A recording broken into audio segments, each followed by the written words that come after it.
This is the 2024 Head of the Hooch Regatta, second largest in the United States, Head of the Charles being the first. Always a great crowd, lots of people. We're right on the Tennessee River.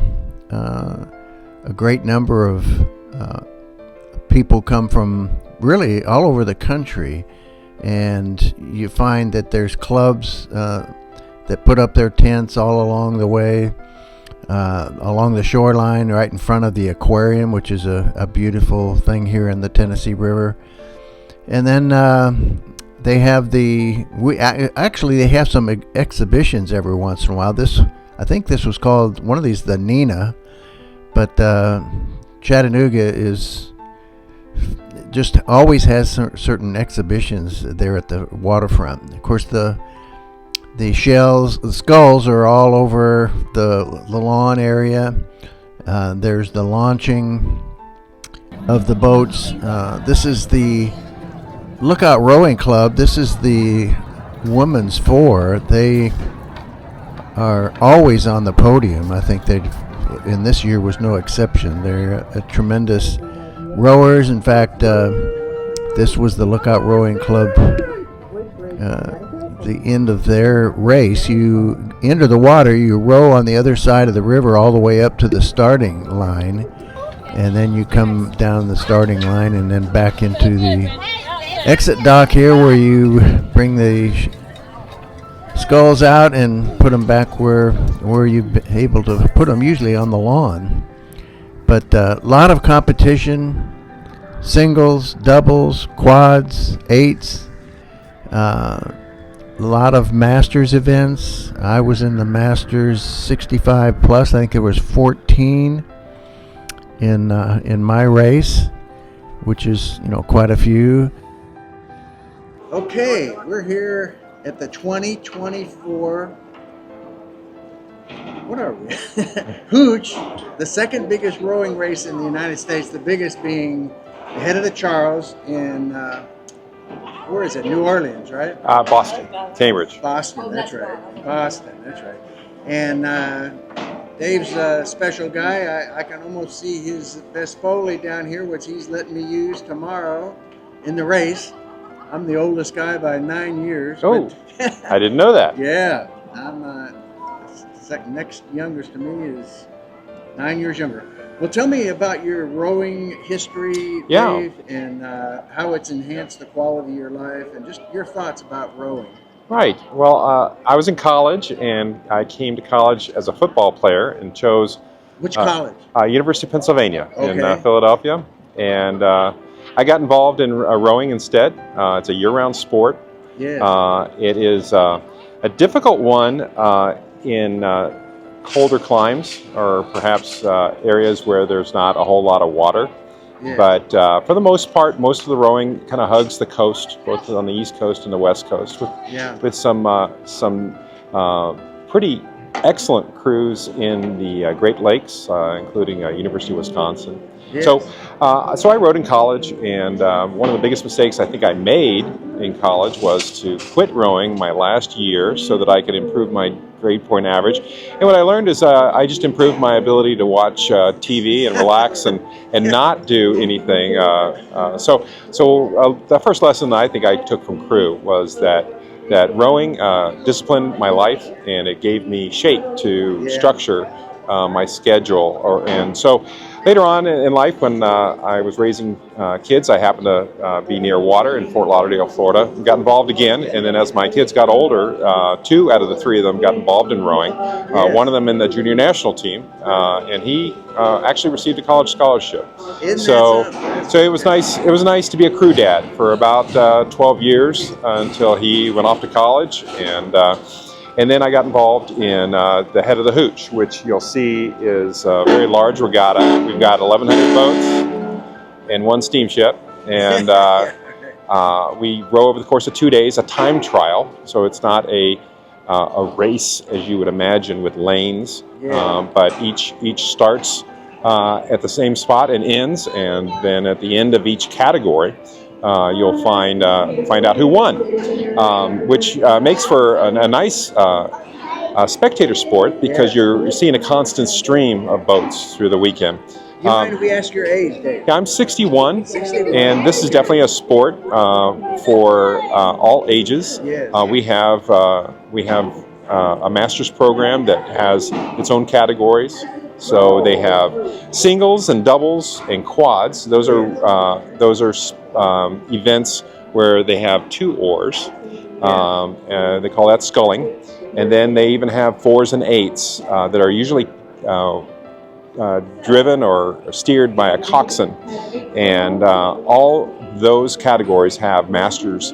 So people in their 30s, 40s, 50s, 60s, all involved in the race, and they do multiple events. It's exhausting. It's 4,500 meters of racing, and it definitely tests them. Yes. Have you found that maintaining your health and fitness, I think it obviously enhances your quality of life. It helped you get through things that you've had to endure? Absolutely, and also I think it's very important that it allows you to get outside, to enjoy the natural environment of the water.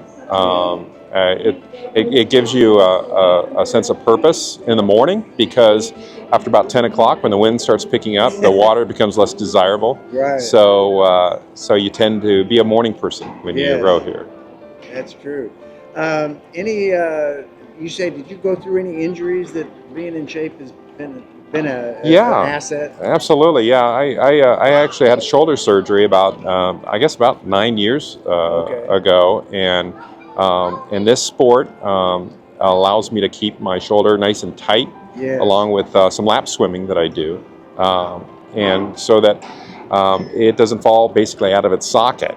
Those tendons need to be taut, and then the biggest thing is most people have jobs like mine. I'm a commercial pilot.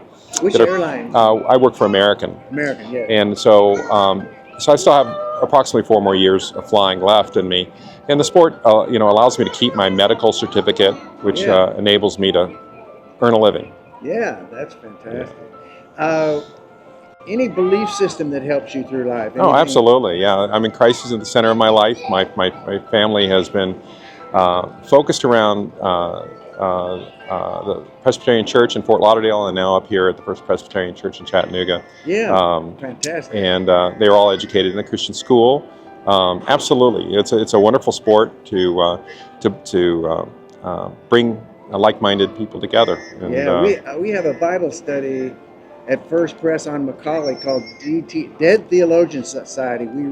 I know of that Joe Bible Novitzon study. runs it. I might have to join you. It's wonderful. It's 6:30 every Wednesday morning, 6:30 to 7:30. All right. And Joe Novitzon, who was the pastor at Lookout Press, okay, very nice. We've gone through. I think I've been in there 12 years. I think we've gone through something like 67 books or something. Wonderful. We actually had I believe a Dead Theologian Society at Coral Ridge in Fort Lauderdale. I love it. So that does sound familiar to me. Yeah, I thought Joe thought of it himself, but maybe it was a tradition. Yeah. Any other advice you'd give to that person on the couch, or just Dad, don't buy a Barcalounger. Confine your television watching to about an hour a day. Get yourself an Apple Watch and count your steps. Yes.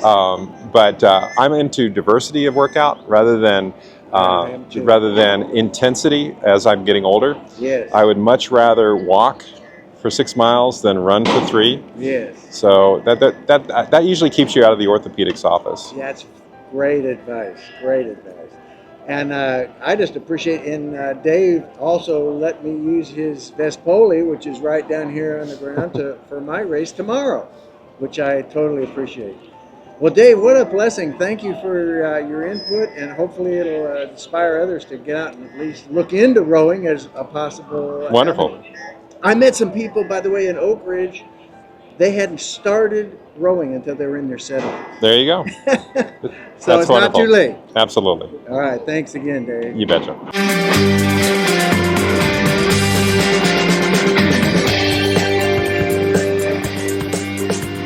We want to thank you for watching RedefiningAging.us. I'm John Disterdick, your host. And our goal for the series is pretty simple. We just want to enhance the quality of people's lives. So if you know of an event that you think would be one for good for us to cover, please fill out the form on our website, and not only the event and what it is, where it is, when it is, and if there's a person you know that you think would be a good person for us to do a testimony on in some event, please let us know. And if you want a fuller description of my testimony, you can either go to johndisterdick.com and look under ministry, or you can go here at redefiningaging.us. We appreciate your viewership. God bless, and hope to see you on more shows.